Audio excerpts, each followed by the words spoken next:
à Vostra.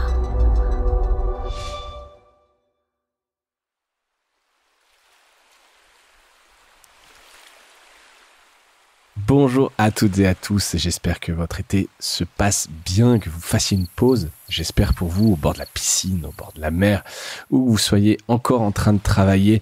En tout cas, vous écoutez un épisode de Mediarama, donc vous faites le bon choix. Alors cette semaine, je vous propose de redécouvrir ou découvrir un épisode paru dans l'année, puisque pour nous, c'est la pause estivale. Après 200 épisodes, ça fait du bien de souffler un peu. Et cette semaine, j'ai sélectionné pour vous l'épisode avec Quentin Lered, le Chief Product Officer du Monde, où on évoque énormément de sujets sur la culture produit, sur l'utilisation de la data, sur la fatigue informationnelle, leurs expérimentations sur l'IA. Bref, énormément de sujets dans un épisode riche que je vous invite à découvrir ou redécouvrir. Bonne écoute, et si l'épisode vous a plu, n'hésitez pas à en parler autour de vous ou le partager. Bonne écoute, à bientôt. Bonjour à toutes et à tous et bienvenue dans ce nouvel épisode de Mediarama. J'ai le plaisir de recevoir aujourd'hui Quentin Lered. Quentin, bonjour. Bonjour François. Merci d'avoir accepté cette invitation. Alors tu es un nouvel invité de Mediarama provenant du monde.fr après l'avenue de Sacha Morin, on se souvient, et le Loup il y a quelques mois de cela. Et donc toi, tu es Product et Audience Director au Monde. C'est ça. Je suis un fidèle auditeur de ton podcast. Donc. Eh ben écoute, c'est parfait. Donc tu connais déjà un petit peu la trame, le ton, et donc tu sais voilà tout ce que tu vas pouvoir nous dire sur le Monde. Alors tu es Product et Audience Director, non plus adjoint comme tu pouvais l'être depuis peu, hein, puisqu'il y a une réorganisation un petit peu au Monde suite au départ de Sacha Morin. Ça a été un peu le grand départ annoncé sur LinkedIn. Le trauma. Exactement. Donc on salue Sacha, et puis on suivra bien ce qu'il fait évidemment. Est-ce que tu peux nous expliquer ce que c'est d'être Product et Audience alors, directeur des audiences et du produit, on va le dire à la française, à la Le Monde. À la Le Monde, exactement. C'est quoi ton périmètre d'action? Ouais, bien sûr. Déjà, moi, je travaille dans les équipes de Lou Grasser que t'as reçu, qui est maintenant directrice des opérations numériques, et on travaille, qui travaille étroitement comme moi avec Paul Lalleux, qui est donc le CTO du Monde, qui a succédé à Sacha Morin, et qui était son adjoint auparavant. Voilà.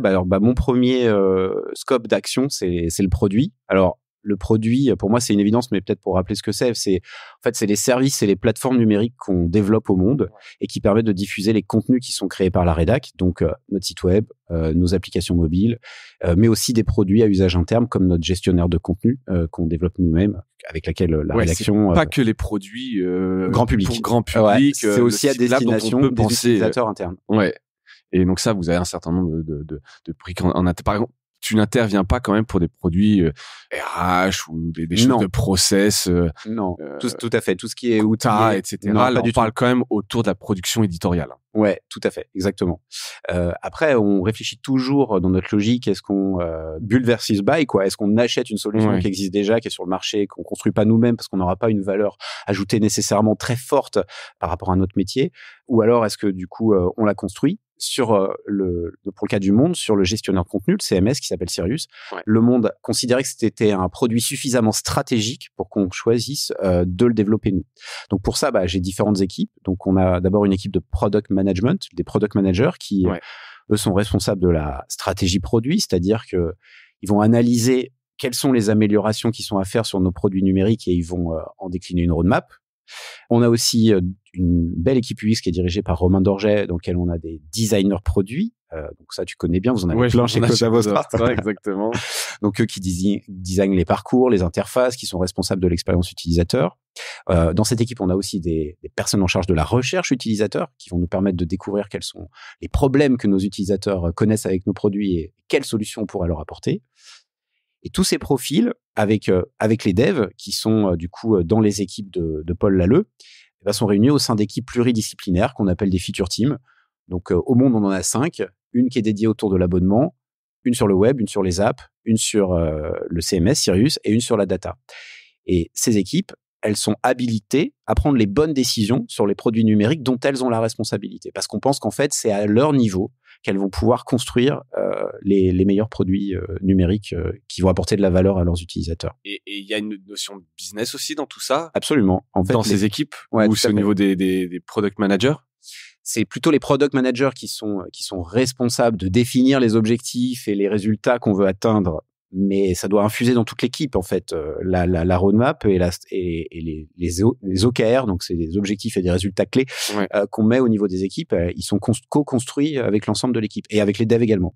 D'accord, oui, donc ça c'est un peu, je le rappelle, parce que c'est important, quoi. On ne sait plus juste du projet, de la tech, etc. Il y a vraiment une notion stratégie, business, rentabilité, etc. dans ces équipes-là, quoi. C'est un peu ce qui effectivement différencie les orgas produits vers une orga plus traditionnelle avant, qui était une gestion de projet, où il y avait une séparation par silo plus claire entre le business et entre les équipes qui réalisaient les projets. Là maintenant, le produit c'est un peu égal au business, en fait. Voilà. Ouais, exactement. C'est ça. Pour simplifier, effectivement, j'aime bien le dire effectivement aussi comme ça. Et sur l'audience, parce que non, mais exactement, ça va être ma question. Qu'est-ce que ça veut dire concrètement, directeur des audiences? C'est quoi? C'est l'engagement, c'est prendre le pouls de la communauté, c'est quoi concrètement? Ouais, c'est un peu ça, tout à fait. En fait, en tant que directeur de l'audience, je suis responsable du développement de l'audience du monde sur ces produits numériques. Donc, une fois qu'on les a conçus, il faut qu'il y ait des gens, en fait, qui les utilisent. Donc, on a des objectifs. Par exemple, Le Monde, pour t'en donner un, c'est pas nécessairement d'être la première plateforme d'information tout le temps, mais par contre, on doit l'être sur les temps forts d'actualité. Quand il se passe un événement majeur, c'est vrai qu'aujourd'hui, Le Monde est plutôt une référence pour le public, et c'est là qu'on doit être premier. Donc, moi, un de mes objectifs, c'est d'assurer qu'on remplit toujours ce critère. Et pour ça, comment on fait? On fournit à la rédaction un accompagnement pour développer ses audiences. Donc, la première chose, c'est qu'on fait des études, des bilans qui permettent déjà de suivre absolument tout ce qu'on fait. Donc, la data, en fait, est quand même très importante et beaucoup diffusée dans les différents services. Mais on fait aussi, bien sûr, des recos SEO, je sais pas, sur la titraille, les horaires de publication, quels sont les trends de recherche, comment on se positionne par rapport à nos concurrents sur certaines thématiques. Et ça, en fait, on les voit régulièrement et ça permet d'ajuster les dispositifs éditoriaux pour qu'ils ramassent le maximum d'audience. Et ça, ces rapports-là, tu leur envoies par mail, enfin de manière très pragmatique, c'est un truc quotidien, c'est directement dans l'outil, c'est... Un peu tout ça. Parce que je veux dire, toi, tu dois essayer de ravacher ça en permanence. À quel point ils sont demandeurs ou ils répondent? Comment est-ce que tu t'assures de l'efficacité de ce que tu produis? Ils sont très demandeurs. Faut d'ailleurs, on fait attention à pas non plus noyer sous la donnée. Et après, l'équipe audience, elle est quand même assez importante. Il y a une douzaine de personnes. Elle est dirigée par Stéphanie Léchelon. Et donc, il y a différents pôles qui travaillent. Donc, il y a toute une partie de reporting automatique. Il y a aussi des ateliers thématiques qui sont faits avec la rédaction. Et après, on a un peu des réunions de gouvernance. Par exemple, on en a une tous les mois. Là, la prochaine, c'est lundi, avec toute la direction de la rédaction, où on observe nos audiences et où il y a Jérôme Fenoglio aussi, le directeur du journal. Et on observe notre performance et on a une discussion constructive entre quelles sont les adaptations qu'il faudrait faire, là où est-ce qu'on a bien réussi, là où on a été moins bon. Et c'est là aussi que des décisions stratégiques peuvent être prises sur les évolutions des pratiques éditoriales ou des thématiques à traiter. C'est à la fois la technique, UX et édito dans ces grandes réunions. Exactement. Et pour te donner un exemple récent, c'est vrai que l'actualité de fin d'année, elle a été très chargée entre le conflit Israël-Hamas, la guerre en Ukraine, les différents événements, les attentats qu'il y a eu en France. À un moment donné, on s'est retrouvé avec beaucoup de lives qui étaient ouverts. Et c'était pas tenable sur le long terme pour la rédac qui pouvait pas assurer en termes de ressources. En termes de ressources, exactement. On a quand même 540 journalistes, c'est un super beau c'est une pool de journalistes au monde, mais néanmoins ça reste quand même un ensemble fini. Ouais. Et donc du coup, il a fallu prendre une décision sur les lives qu'on poursuivrait ou qu'on continuerait. Et donc c'est toujours la rédaction qui prend la décision, mais au vu des analyses qu'on peut leur vous alimentez quand même pour qu'ils prennent une décision exactement la plus sage possible. La plus sage possible, et c'est pour ça qu'a été pris la décision, par exemple dans ce point qu'on appelle Edito Market, d'arrêter le live sur Israël-Hamas et de poursuivre celui sur l'Ukraine. Parce qu'on pouvait pas garder, c'était des lives quotidiens, on pouvait pas en garder deux en parallèle si longtemps. Mais bien sûr, de continuer à couvrir Israël-Hamas. Ouais, bien sûr. Voilà, effectivement, parce que j'imagine, c'est pas que drivé par les audiences. Non, il y a aussi des choix éditoriaux qui sont faits, quand bien même des choses marcheraient pas en audience. Absolument. Tu les poursuis. Donc, c'est des arbitrages qui sont faits entre l'édito, mais en tout cas, avec aussi la bonne data, voir ce qui cartonne. Il pourrait aussi y avoir des choses peut-être moins intéressantes, mais qui cartonnent en audience et que tu dis, allez, ça, je continue de couvrir parce que les gens, ils sont demandeurs, quoi. Absolument. Et puis, de toute façon, ça peut aller dans les deux sens. Ça peut aller dans les deux sens. Et de toute façon, c'est toujours la rédaction du Monde qui choisit. Qui choisit au final. Il y a du quali, en fait, parce que là, on parle de métriques un peu quanti, mais est-ce qu'il y a aussi des métriques quali que vous regardez, je sais pas, qui peuvent aussi driver un peu tout ça? Ouais, tout à fait. Sur le quali, on a, comme je te disais, on a des personnes qui sont responsables de la recherche utilisateur. Donc, en fait, nous, on collecte une espèce de référentiel de retour utilisateur qui est centralisé, qui provient de plein de sources différentes. Donc, comme quoi, par exemple? Alors, par exemple, on a pas mal de questionnaires qui sont insérés dans nos différents produits ou dans le cycle de vie de l'utilisateur. Par exemple, quand tu t'abonnes, tu l'es peut-être. Je le suis. Voilà, tu as reçu sûrement à un jour, un questionnaire pas longtemps après ton abonnement, qui te demande déjà quelques informations. Si par exemple tu te désabonnes, donc je te le souhaite pas, mais si tu le faisais, tu recevrais un questionnaire au bout d'1 mois pour te demander un peu les raisons de ton désabonnement. Après, on a aussi les commentaires sur les stores. Et tout ça est connecté, centralisé. Tout ça est agrégé. Ouais, d'accord. Connecté, centralisé. Sur le site, il y a des petites bullettes. Je donne mon avis comme ça où tu peux collecter. Et ça, c'est de la matière pour nous. Et puis on fait aussi des tests qui peuvent être modérés ou non modérés, qui peuvent être à distance ou qui peuvent être en présentiel dans nos locaux où on invite des lecteurs à venir nous donner leur avis sur un projet qu'on est en train de développer, une idée qu'on a, un prototype qu'on aimerait leur soumettre. Et tout ça, voilà, tous ces retours quali, ils sont essentiels. Et on fait, pour finir, aussi des grandes études parfois. Donc sur les abonnés, on fait une grande étude tous les 2 ans. D'accord. Et sur les lecteurs gratuits aussi, tous les 2 ans en alternance. Voilà. Donc ça, vous connaissez a priori quand même bien vos audiences. Et vous lancez pas, enfin le colère de ça, c'est que vous lancez pas de choses sans avoir quand même pris le pouls. Ouais, on s'appuie vraiment sur des insights pour alimenter et orienter la stratégie produit. Ouais, c'est ça. Après, c'est jamais parfait comme système, c'est-à-dire que des fois, on a des intuitions qu'on veut avoir envie de tester très vite et si c'est pas très cher d'aller le tester, on va peut-être pas se dire qu'on a besoin de se commander une grande étude avant qui, elle, pourrait être coûteuse. Ouais. Donc, on essaye toujours d'équilibrer entre le niveau d'études qu'on a besoin de consolider en amont avant de lancer une expérimentation, avec aussi quelque chose qui puisse être assez rapide et qui nous permette d'itérer, quoi. Ouais. C'est un équilibre à trouver. C'est un bon équilibre à trouver, exactement. Je reviens rapidement sur la matinale. C'est marrant, la matinale, quand même, je sais pas, alors t'y étais pas, mais c'était un projet au départ financé par un fonds Google, et ça a cartonné depuis. Et donc, c'est toi qui évoquais, je pense que tu venais d'arriver probablement au Monde, dans un article d'Hyper News, et t'en parlais comme d'un outil de rétention, puisqu'en fait, ça a été passé pour tous les abonnés. À un moment donné, je crois que c'était réservé à un type d'abonnement un peu premium, et que c'est une des apps où il y a le plus d'engagement. Est-ce que c'est toujours le cas 2 ans plus tard? Alors, oui, c'est vrai sur l'engagement. Par exemple, tu as des indicateurs qui sont très bons sur la matinale. C'est par exemple le taux de complétion, c'est le fait de lire l'article jusqu'au bout, le temps passé par session. C'est vrai aussi sur l'audio. Où oui, parce que maintenant, il y a de l'audio avec on en a beaucoup parlé aussi. Tout à fait. Ouais, ce qu'on appelle le text-to-speech. Le text-to-speech que vous avez fait avec Microsoft, je crois. Qui est une lecture synthétique générée par une IA des articles écrits par Le Monde. D'assez bonne qualité. D'assez bonne qualité, effectivement. Alors, sur la rétention aujourd'hui, sur l'engagement, c'est vrai, c'est tout à fait vrai. Sur la rétention, maintenant, c'est peut-être un petit peu plus équivalent avec l'autre application de flux qui s'appelle l'actualité en direct. Mais en tout cas, c'est vrai que c'est une proposition qui nous permet de toucher des usagers qui sont un peu, tu vois, un peu des hyper informés, mais en contrôle. Ouais.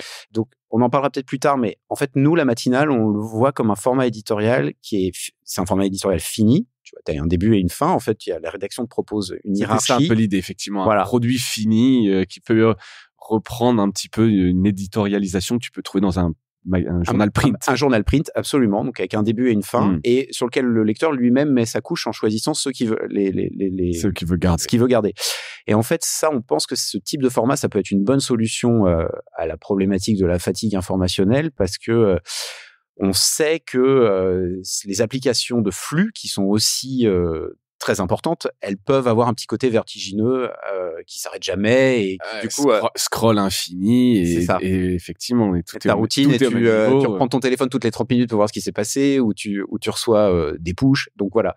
Donc ça, c'est pas mal pour des personnes qui veulent éviter de passer en mode hyper connecté, submergé, quoi.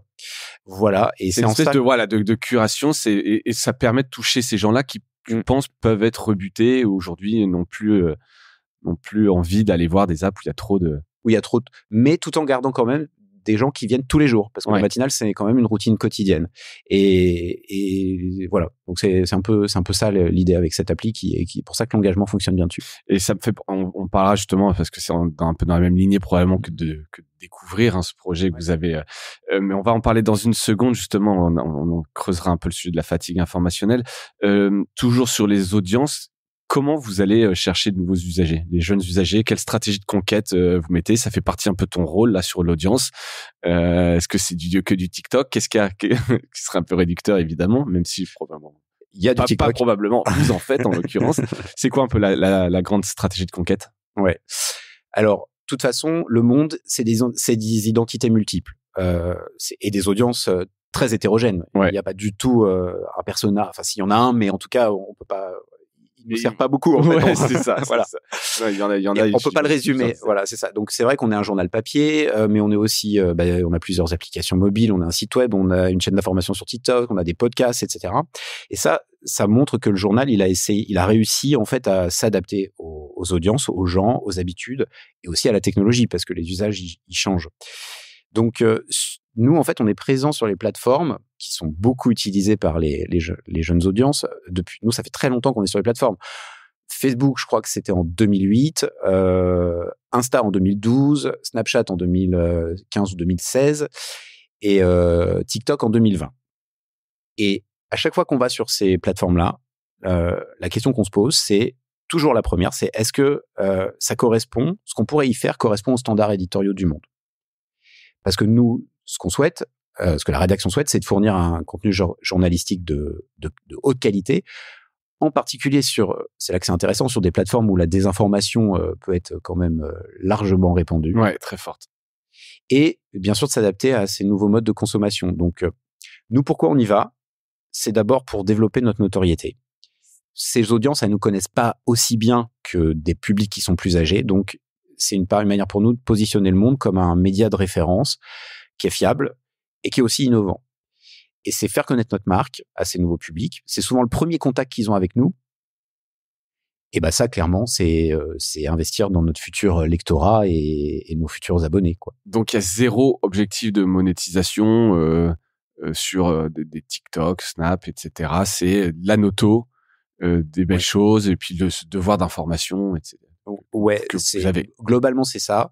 Et ce qu'on y fait pour ça sur les vidéos, alors on fait plein de formats vidéo différents, mais il y en a un en particulier dont je peux parler, c'est l'explainer qu'on fait. Donc c'est des petites vidéos explicatives en verticale. Ça c'est on l'adapte aux usages de ces plateformes. Donc c'est des vidéos incarnées avec en général des jeunes journalistes plutôt créatives, avec un montage dynamique qui retient l'attention. Mais les mêmes standards de qualité éditoriale qui sont ceux du monde. On en fait à peu près 10 par semaine. Et globalement, maintenant, on les publie sur toutes les plateformes parce que avant, il y avait des choses très différentes. On faisait des choses différentes pour Insta, pour Snap ou pour TikTok.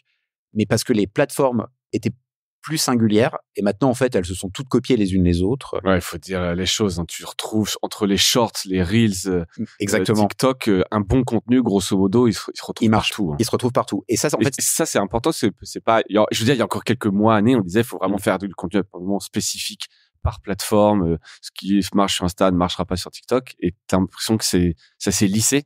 Ouais, ça s'est beaucoup standardisé, en fait. Parce que les plateformes se copient, en fait. Donc, du coup, pour nous, c'est plutôt bénéfique parce que carrément. Ça réduit nos coûts de production pour faire des vidéos et ça nous permet de les diffuser partout assez facilement, quoi.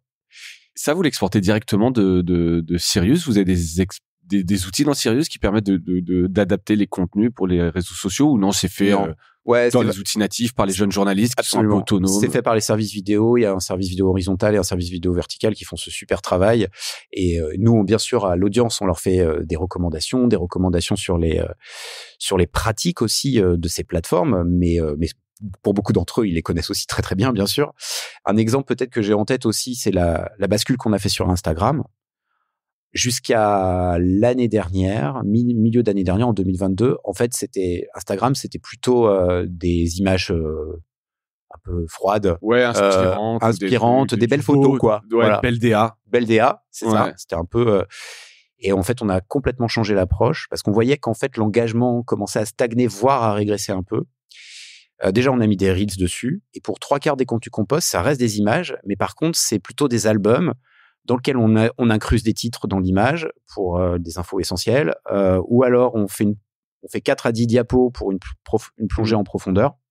On met des interviews, des enquêtes. Enfin, on traite pas que les sujets d'actualité et pas que des trucs évidents pour les jeunes publics non plus, parce que, enfin, on change pas l'ADN du monde, en fait, tu vois.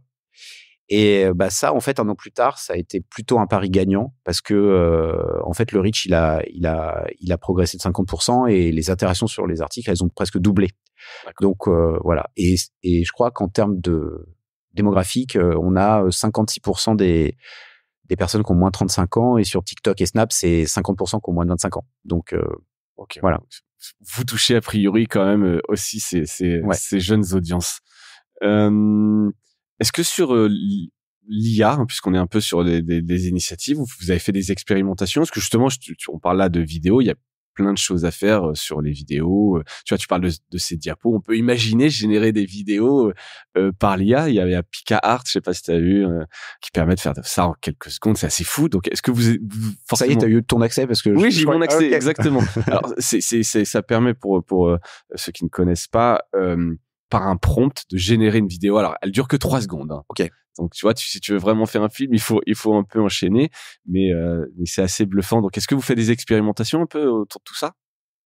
Alors, donc, oui, comme tout le monde, on s'interroge beaucoup sur les opportunités et les bouleversements qui sont liés à l'accélération de toutes les solutions d'IA générative qu'on a vu arriver l'année dernière. Peut-être le premier truc à dire, c'est que la rédac du Monde vient de se doter très récemment d'une charte d'usage de l'intelligence artificielle. Je ne sais pas si on l'a publié encore, mais en gros, il y a 4 points à peu près essentiels qui donnent un cadre en fait sur ce qu'on peut faire, ce que les journalistes peuvent faire et ce que nous aussi dans les produits numériques qu'on développe, on peut faire.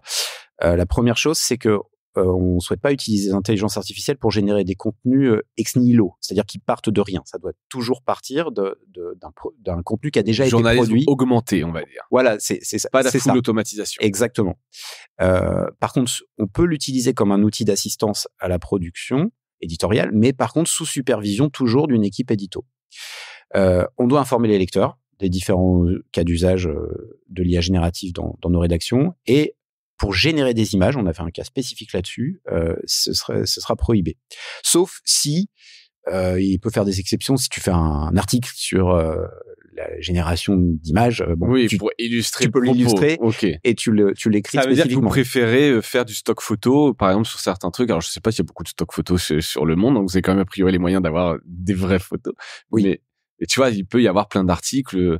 Je discutais avec un éditeur où ils font des trucs sur la police. T'as toujours une photo, stock photo avec une voiture de police, tu vois. Ouais. C'est un peu nul. Donc, tu pourrais imaginer que dans ce cadre-là, si c'est pas une commande originale, une image générée par l'IA pourrait avoir une valeur ajoutée. Tout à fait, mais on a fait le choix que ce soit pas le cas. Je pense plus dans un contrat de transparence avec nos lecteurs vis-à-vis des interrogations que peut susciter. Ouais, au moins c'est simple. Ça. Il y aura pas d'illustration générée par l'IA dans le monde.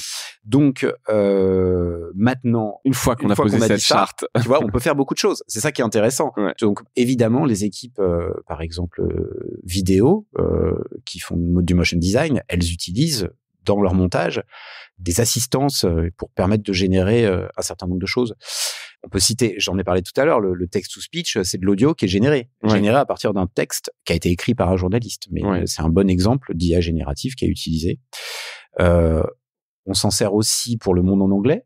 Puisque pour la traduction. La traduction, absolument. Qui nous expliquait justement qu'une partie était traduite de base par un outil de traduction automatique. Tout est traduit.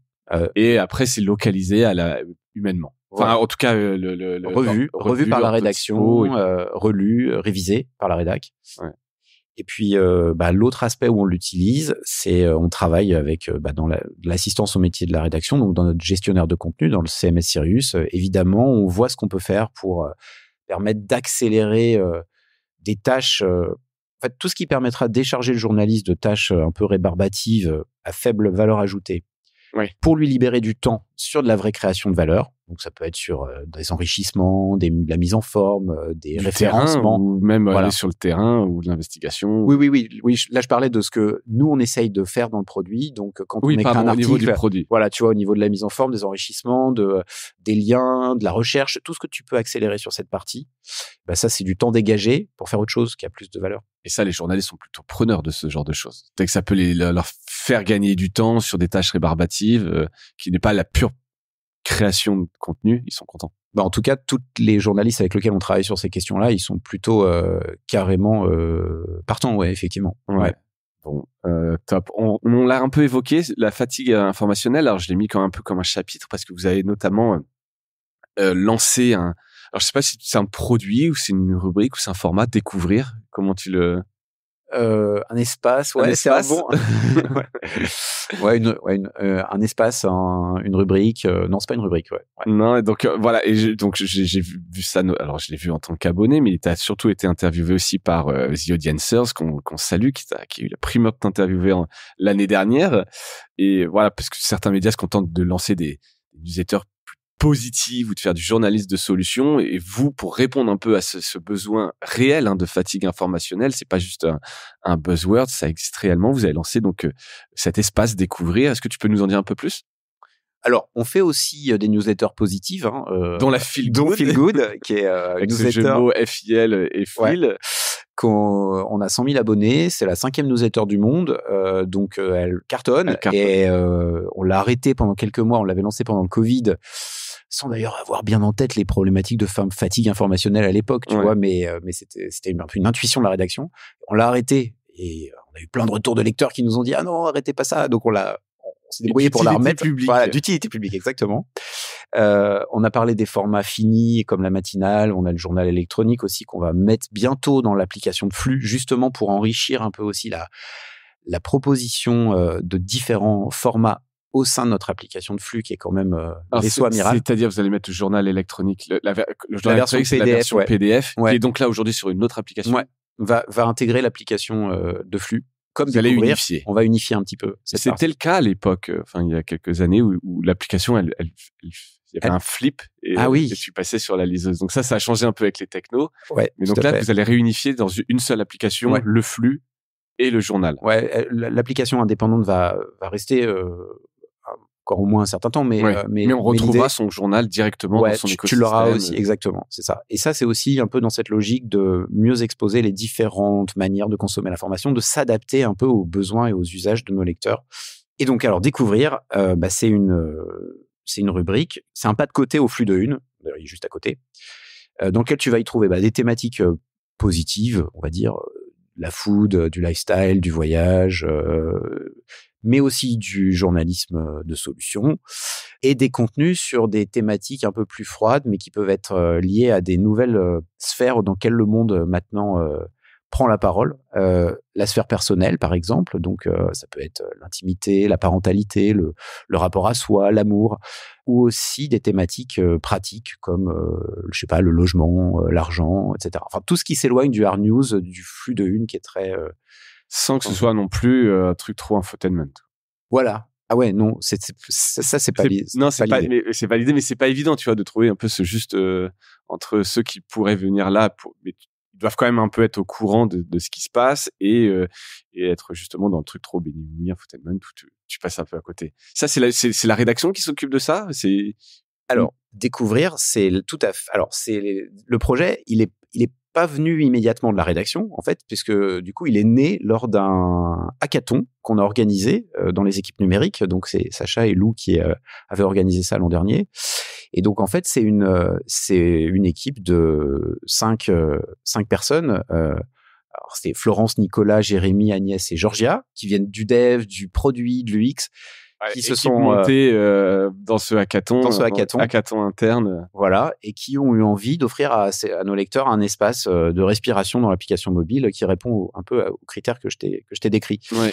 Et en fait, c'est le projet qui a gagné le hackathon, voilà, sous on va dire le jugement du jury qui était composé de Louis Dreyfus, Jérôme Fenoglio, Sacha et Lou et Arnaud Aubron. Et du coup, il est parti à la roadmap l'année d'après. Et là, c'est là que la rédaction est montée à bord. Et donc, on a eu Françoise Tauveau, qui est directrice déléguée de la rédaction, qui est venue du coup s'approprier le projet avec nous. Et donc là, comment ça fonctionne? Globalement, il y a par rapport aux thématiques que je t'ai décrites, il y a un certain nombre de rubriques qui sont déjà prédéfinies. Et qui font automatiquement remonter dans le flux les contenus qui y sont éligibles. Et puis il y a aussi une action manuelle sur certains contenus qui sont pas forcément présélectionnés, sur lesquels ils peuvent intervenir pour les mettre dans le flux. Donc ça leur demande un travail quand même peu important. L'idée c'était pas de réécrire ou de retravailler tous les contenus. Ou de réanimer une nouvelle rubrique, parce qu'il y en a toujours la problématique aussi des ressources, quoi. Donc, voilà. Toujours. Partout. Faut s'adapter. Donc là, l'idée, c'était quand même que ce soit assez largement automatisé, et c'est le cas, mais il y a toujours le moyen d'intervenir. On peut aussi enlever un article si on trouve qu'il n'est pas adapté, qui était automatique. Oui, j'imagine. Ça doit être. Et donc, belle place aux images. Ouais. Alors, pas de chapeau. Ouais, le chapeau, tu vois, on a fait un test utilisateur et on a vu que ça apportait pas beaucoup de valeur pour eux. Donc, du coup. Dans le cadre de découvrir. Ouais, tout à fait. Et les images, bien sûr, t'as tout à fait raison de le pointer. Ça, c'est le travail de Florence Pouvacci, qui est notre product designer de la partie mobile, qui fait un super boulot et qui a voulu imaginer quelque chose de très immersif, très visuel, pour, encore une fois, justement, se différencier du flux de une. C'est clair. Ça n'a rien à voir. Ça fait plus magazine, effectivement. Exactement. Ouais. Et avec ce système de cartes aussi, comme ça, on a quand même un chapeau qui peut apparaître en swipant. Absolument. Exactement. Et ça marche bien, les retours, les usages sont bons? Ouais, alors c'est intéressant parce que, en fait, on avait prévu de découvrir le 9 octobre. C'était la date de lancement. Sauf que le 7 octobre, le Hamas attaque Israël. Et donc, petit bouleversement, c'était plus adapté de découvrir le lundi qui suivait, évidemment. Donc, du coup, on l'a décalé. On a compris que c'est un conflit qui allait durer. Donc, 10 jours plus tard, on a choisi de le lancer. Oui, tu peux pas reporter non plus. Voilà, je veux dire, tout à fait. La vie continue. Et en fait, la réponse des lecteurs a été super, parce que, au contraire, en fait, c'était une approche différente qui était un peu salutaire dans cette actualité très très forte et anxiogène. Les gens pouvaient pas forcément rester exposés qu'à ça tout le temps, et donc on a eu plein de retours de personnes qui nous ont dit franchement, là en ce moment, bulle d'oxygène, quoi. Bulle d'oxygène. L'actualité était si déprimante que je pensais que j'allais me désabonner. Et en fait, c'est sympa que vous ayez fait ça, parce que du coup, j'ai encore envie d'ouvrir l'appli du Monde et je vais voir un peu autre chose. Donc là-dessus, on était hyper contents. Et en termes d'audience, ça marche plutôt bien. Après, paradoxalement, comme il y a eu une actualité très forte au même moment, en fait, on a fait des grosses audiences en fin d'année, en octobre. Ouais. Et donc, du coup, l'audience de découvrir paraissait quand même moins importante. Mais après, ça s'est un peu calmé. Et c'est là qu'on voit que c'est vraiment une proposition de valeur très stable et qui progresse même. Donc, qui vient bien compléter l'offre éditoriale. Donc, vous êtes content. Il n'y a pas de personnalisation là-dessus. C'est pas en fonction de ce que je lis ou des tags que je pourrais mettre. Ouais. Alors non, il y a pas de personnalisation. C'est intéressant ce que tu dis, parce que ça permet un peu peut-être de dire un peu comment on aborde la question de l'approche de la personnalisation au monde. Qui est toujours un peu un serpent de mer, exactement. Tu vois, entre le full automatique, mais t'es dans une bulle, et la réalité qu'on a au quotidien à traiter la data pour faire vraiment un truc ultra précis, et puis se dire, non, en fait, l'info, elle est pour tout le monde. Donc, effectivement, c'est quoi votre position et comment vous le traitez? Alors, notre position, on va dire qu'elle est mesurée. Je pense qu'on pourrait et qu'on va en faire plus. Mais c'est vrai que le challenge, comme tu l'as dit, c'est de trouver un peu le bon équilibre entre ce qui a toujours été historiquement le rôle du Monde, c'est-à-dire hiérarchisation, prescription, tout ce qu'apporte la rédac là-dessus, sur les grands faits d'actu et que notre audience vient chercher, et une curation algorithmique qui serait peut-être plus individuelle, qui te permettrait de paraître le papier qui est pile dans tes centres d'intérêt, mais qui pourrait aussi affadir cette promesse de sérendipité, tu vois, cette capacité à faire des découvertes impromptues que t'as pas prévues mais qui te sont utiles. Et là-dessus, c'est celle du journal. Donc la rédaction, elle est très vigilante là-dessus. Et si moi je comprends, parce que si on opère une sélection des contenus qui est trop excessive avec un algorithme, on pourrait perdre ce processus-là. Et qui est dommage parce que c'est aussi quand même ce que t'attends à un moment donné de découvrir des trucs, des sujets qui sont importants et que tu les vois pas. Donc, on en fait un petit peu. Ouais. Il y a des endroits dans nos produits qui sont plus personnalisés, mais on est assez prudent par rapport à ça. Et au-delà de découvrir, est-ce que cette réflexion sur la fatigue informationnelle, vous l'avez dans d'autres produits? Je sais pas, est-ce que ça a d'autres impacts? Alors, j'ai déjà un peu parlé des newsletters, qui est un format fini. Ouais. J'ai parlé du journal électronique, j'ai parlé de la matinale. Il y a découvrir. Peut-être ce que je peux ajouter, mais c'est un tout petit peu plus édito, mais c'est quand même important parce que ça répond à ça. C'est vrai que les territoires historiques du monde, c'était plutôt avant politique, internationale, économie, voilà, sur lequel le monde était très très crédible, très légitime, et on s'inventerait moins sur des sphères différentes. Et ça a un peu changé depuis la gouvernance principalement de Jérôme Fenoglio, je crois. Maintenant, on s'intéresse à des thématiques qui sont toujours généralistes, parce que le monde, c'est un quotidien généraliste, mais qu'avant, on traitait pas ou peu, ou alors qu'on mettait un peu dans un coin du journal. Ouais. Tu vois. Et maintenant, on met vraiment en avant. Par exemple, j'ai en tête du coup ce que je te disais sur la sphère personnelle. Donc, on a lancé la newsletter, par exemple, Daron. Daron. Voilà, ça, c'est la verticale intimité, donc qui est autour de la parentalité, du sexe, l'amour, le rapport à soi. Donc Clara Georges est responsable, mais aussi sur le lifestyle. Au-delà de la culture, on parle de mode, on parle de culture numérique, de manga, de jeux vidéo, et tout ça, c'est des contenus qu'on pousse maintenant, qu'on met en avant, et qui, en plus, sont des vrais cartons d'audience et d'abonnement. Ça transforme bien, c'est des articles qui transforment. Ouais, je crois que notre article qui a fait le plus d'audience l'an dernier, c'est une tribune sur la parentalité. D'accord. Voilà.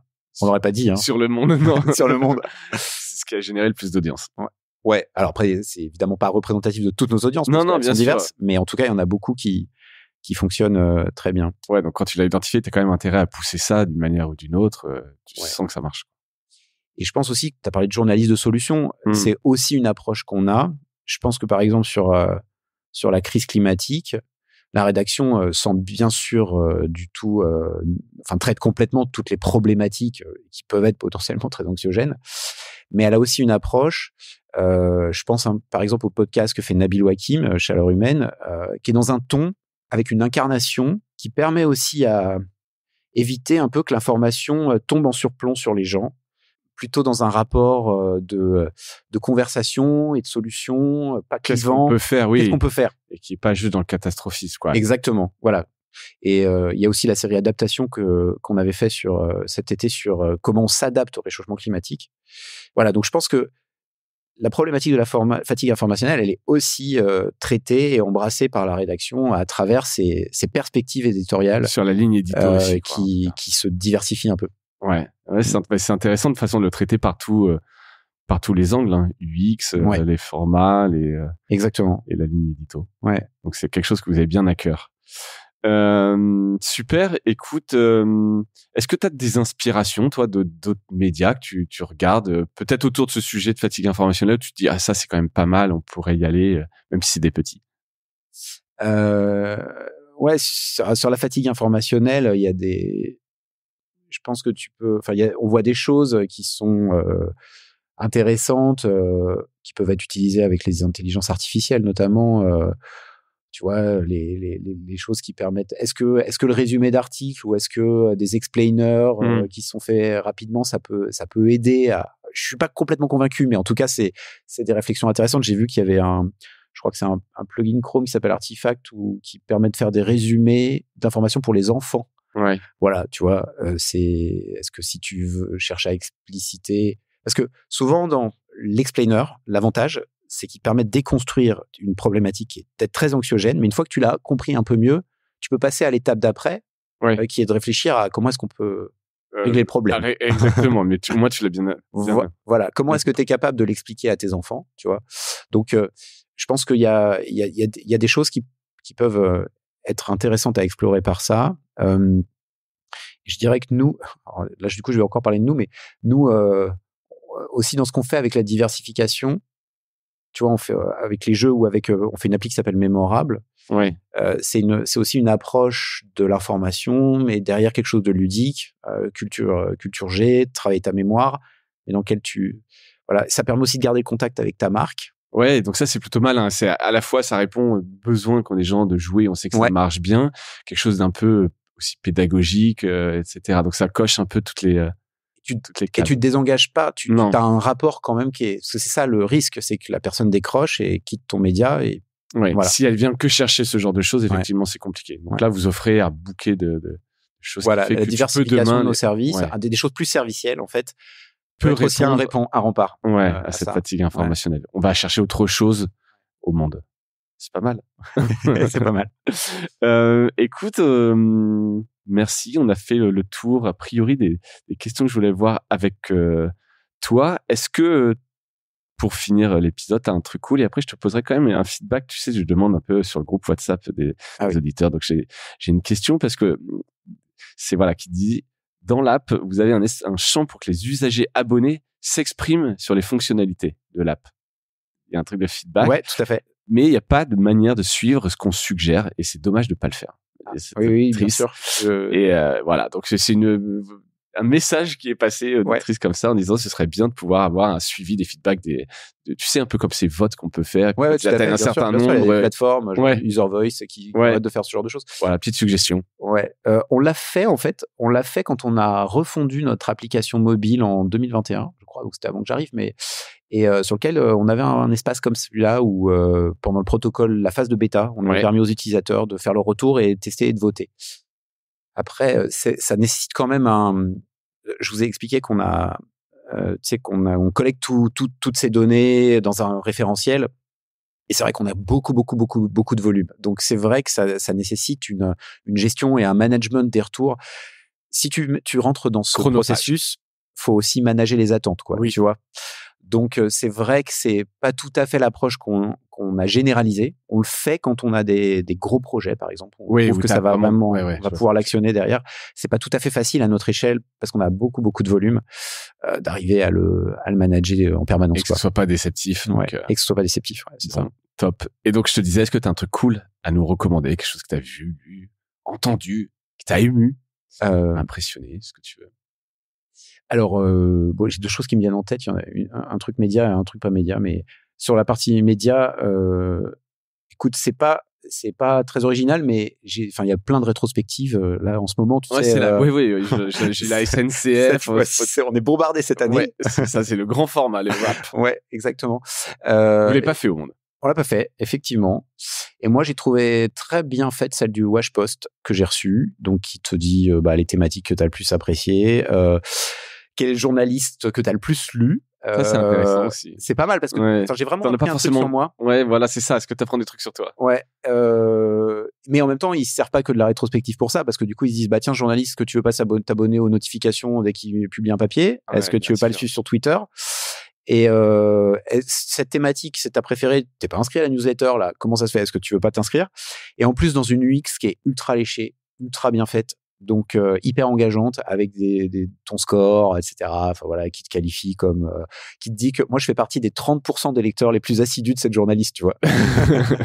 Voilà. Qui a un gros volume encore. Ouais. Mais non, ça c'est pas mal, effectivement. Ça, je trouve que c'est assez bien fait et du coup, ça peut nous donner des idées, quoi.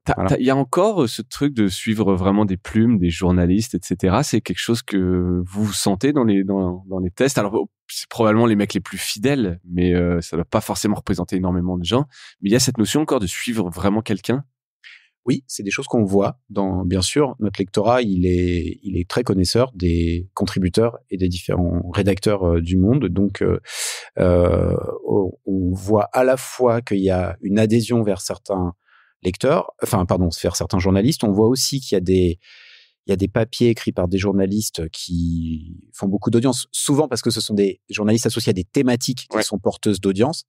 Et c'est vrai qu'il y a un intérêt et on réfléchit à mieux exploiter ça, justement, dans les prochains mois, parce que c'est pas quelque chose qu'on met très en avant aujourd'hui. Ouais, et puis en termes de fonctionnalité, ce que tu décrivais que propose le Washington Post, c'est pas mal. Tu vas pouvoir s'inscrire à une newsletter, même monter de manière purement automatique autour d'un mec, autour d'une ou même d'une rubrique ou d'un tag qui t'intéresse, je pense qu'il y a des choses à faire là-dessus.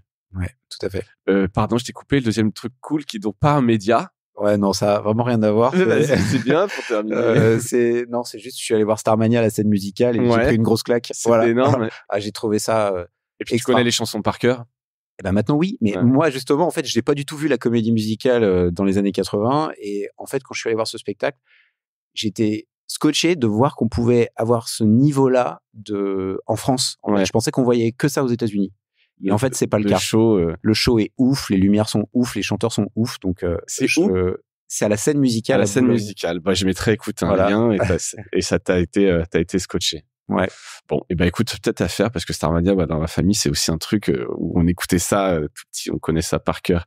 Merci beaucoup, Quentin, pour ton temps, le partage d'un peu de avec plaisir. Tout ce qui se passe au monde. Bravo pour découvrir quand même Merci. Le dernier en date. Et puis, on suivra un petit peu tous ces lancements, tous ces produits. Et puis, en tant qu'utilisateur et abonné, je le dis, c'est vraiment du travail de très grande qualité. Ah bah écoute, merci. Je passerai les félicitations aux équipes. Ouais, exactement. Parce qu'effectivement, voilà, tu l'incarnes, mais il y a aussi toutes les équipes derrière et des tout à fait. équipes. Donc, bravo à elles. Merci à toi et merci à toutes et à tous d'avoir écouté cet épisode. Et je vous dis à bientôt. Salut.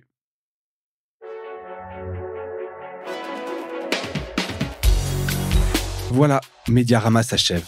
Si cet épisode vous a plu, n'hésitez pas à le liker et le partager. Et puis, si vous souhaitez être accompagné par notre agence Cosa Vostra, contactez-moi par mail mediarama@cosavostra.com. Portez-vous bien.